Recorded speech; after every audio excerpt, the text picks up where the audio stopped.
semua koruptor yang uangnya mencuri hasil rakyat dapat uangnya, jumlahnya besar, tetapi tidak ada berkah di situ.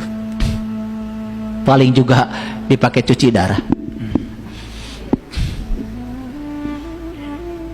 Bapak Ibu,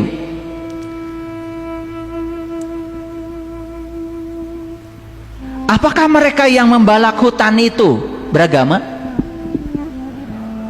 Apakah mereka yang korupsi beragama?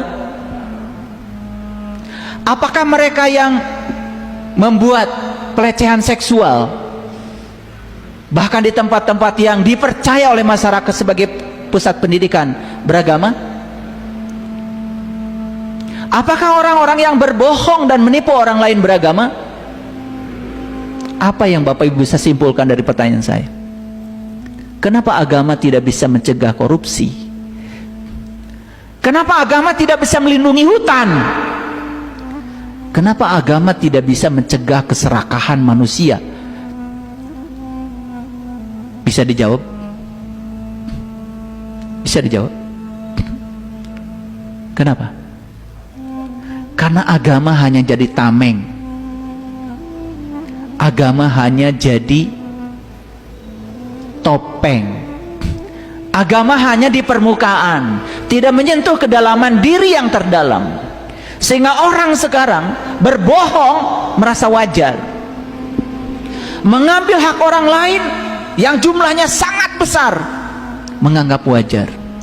Saya nonton televisi tadi malam, kalau dijumlahkan katanya pembalakan hutan itu yang terjadi di Sumatera itu sekitar 1.300 triliun uang rakyat.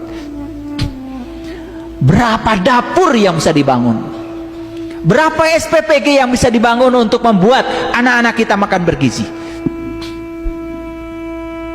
Saya kasih tahu sahabat-sahabat yang punya dapur, jangan main-main dengan uang.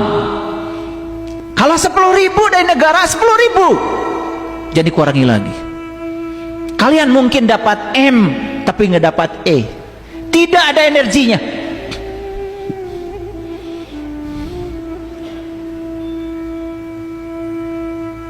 Saya pernah melihat, saya pernah ke sekolah diam-diam, saya buka itu ompreng buat anak-anak. Sedih saya lihatnya. Tidak sampai 10.000. Pak Presiden sudah bilang jatah setiap anak tuh 15.000. 3.000 buat pegawai, 2.000 buat investor, 10.000. Tolong dong, jangan dikurangi.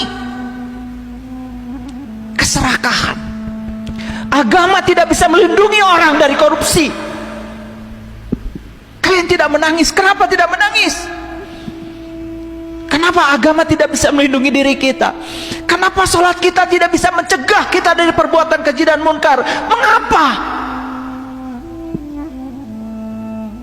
Mengapa? Kita bangga, agama saya paling ini, paling itu, katanya rahmatan lil alamin. Berdoa saja hanya untuk kelompoknya, tidak untuk seluruh alam. Banyak yang mengejek saya ketika saya berdoa,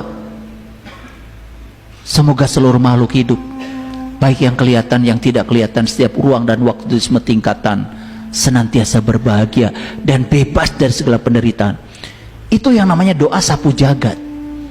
Tidak memilah siapa orangnya, tidak memilah bangsa mana, tidak memilah apakah dia masih ada di sini atau sudah tidak ada.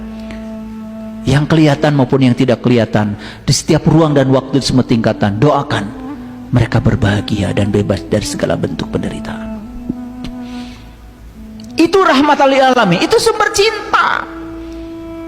Jangan cuma ngomong di mulut, tapi orang lain tidak merasakan kedamaian ketemu Anda. Paham sampai sini?